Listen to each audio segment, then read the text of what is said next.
Away, O soul! Hoist instantly the anchor. Cut the hawsers, haul out, shake out every sail. Sail forth. Steer for the deep waters only.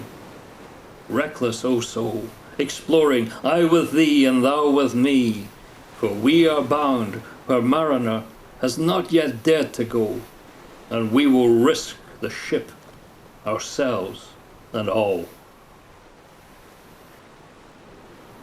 These lines are by Walt Whitman, the famous 19th century American poet, who was an almost exact contemporary of Herman Melville, the author of what is arguably the greatest American novel, Moby-Dick, which is also one of the greatest sea stories of all time, and who had a strong connection to a Scottish town by the sea, Leven in Fife.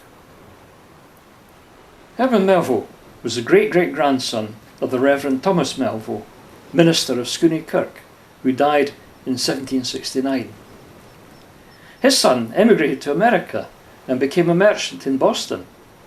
In turn, his son, Herman's grandfather, was the first to be born in the United States.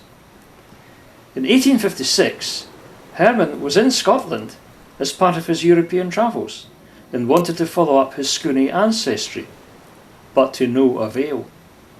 As he wrote to his brother, "Of some Scotchmen on board the steamer, I inquired about Scooney, and that there was such a place, and that was all.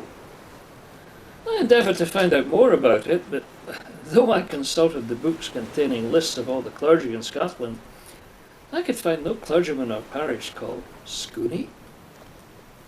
But even if I had learned more, I do not know as I would have sought out the place to make a personal call upon anyone, because, unfortunately, the evening we arrived at Greenock, I received an ugly hurt upon the bridge of my nose, which by no means improved my appearance.